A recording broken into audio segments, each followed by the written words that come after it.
All right, so artist trading cards, for those of you who may have never heard of them, I got into these a while back and I don't do them as much as I used to, but I've bought several books about them and taught myself how to make many different types of artist trading cards. So you can see these are a few of the books that I own and have here at my home. But when I do them with students, the basic thing that you need to know is artist trading cards are art that you make and you trade. So the cards have to be an exact size. They have to be 2.5 inches by 3.5 inches. It doesn't matter if you draw on them this direction or vertically. Horizontal is fine and so is vertical. But you create a piece of art on it and you can kind of like create as many as you want and then you trade them with your art friends. So I have a few here that I traded with students from my former school, and so this is one of the cards that one of the students made that's horizontal, and then here's a different one that another student had made that is vertical. Now you can see that they drew it and outlined it with Sharpie, and then this one was colored with marker. This one was colored with marker and it looks like colored pencil. When they finish artist trading cards, they sign them on the back. So their name is on the back, the date they made it, the title of their card, what media they used, I guess it was crayon and marker, and then 4th grade. It was the grade that that student was in when they made it. This one was a 2nd grader. So you can see that I have collected some of my students' cards as well. These books basically just give you an idea of different ones that people have made. Sometimes they use magazine cutouts and add to their cards. Some of them add like embellishments from scrapbooking materials. There's many different ways you can do it. You can weave on them, you can collage on them, you can paint on them. Painting's a little more difficult because they are so tiny, but it can be done. So here's a set of cards that I have saved in one of those like baseball card sleeves. These 3, well, and this one, all are horizontal cards. And that one, and then the one here, but then it looks like this one is up and down and that's up and down. I guess this one might be that way too because it looks like a fishing hook. Kind of forgot that that's what it was. Yeah, so Deep Diver is what he named it. And so anyhow, it's just fun to make these cards and then trade them with friends, and then you have a little piece of art from them. So if you want to do an artist trading card, I'll let you have one card at a time. These are 2.5 by 3.5, like I said, and I have to cut every single one of these by hand, so I don't want them to go to waste. So when you show me a finished card, I will be happy to give you another card. And by a finished card, I mean you also have the back signed, okay?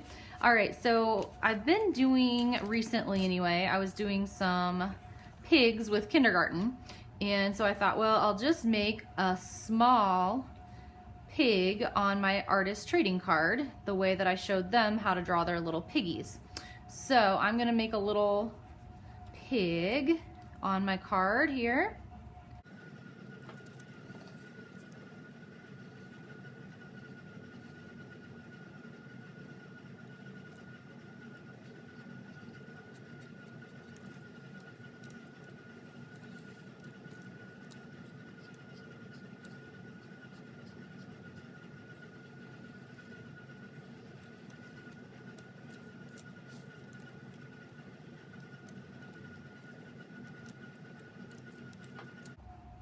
Okay, and then don't forget on the back, I'm gonna outline and color this, but on the back you need to write your name, you need to write the date, and you need to write the title.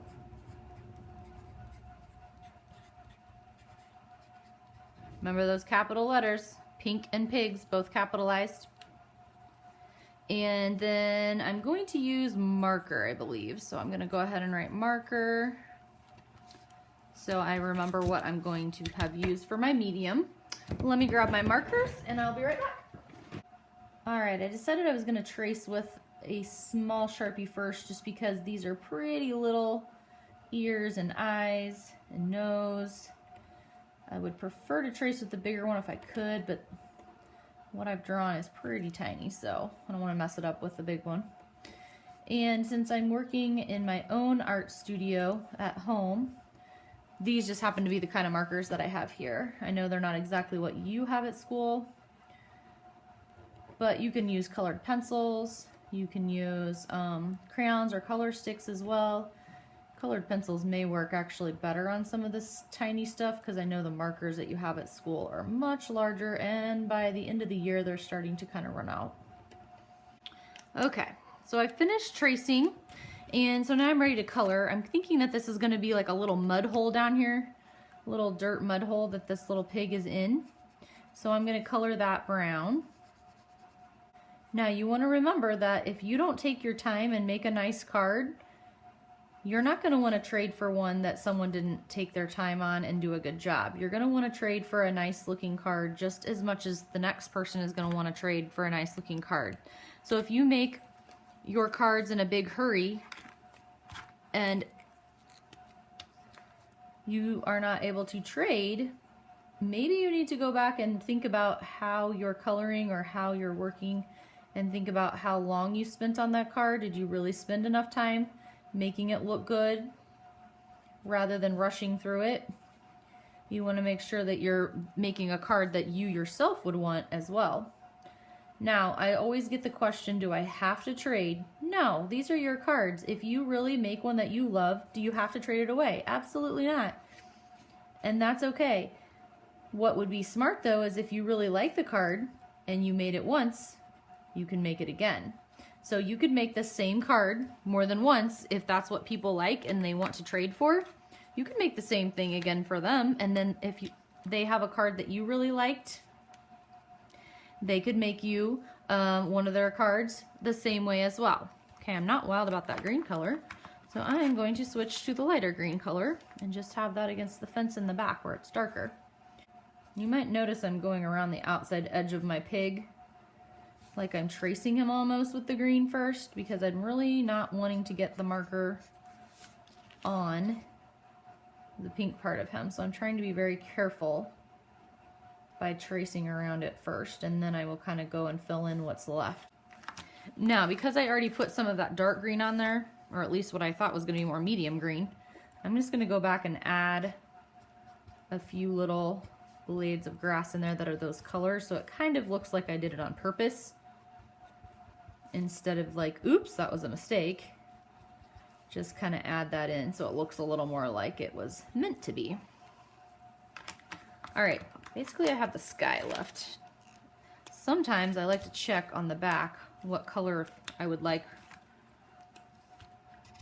Ooh, that's really dark, and see, that's like a light blue looking color, and I'm glad I checked that first because I thought I was going to want that one, not this one. You might spend a half an hour on one card. That's totally fine. You might spend 15 minutes on a card, and that's okay too, as long as you're doing a good job and not racing through it, right? Okay, so I signed it on the back. My name, the date, the title, what I used. You might put what grade you're in as well, just because I don't have a, I'm not in 3rd grade, so I'm not putting 3rd grade. But anyway, I just want to make sure that you have it signed on the back before I would give you another card to start on, okay? This one happened to be horizontal. You might want to think about doing another one vertically and giving yourself a challenge to not just do them all the same, okay? So there's a little bit about artist trading cards.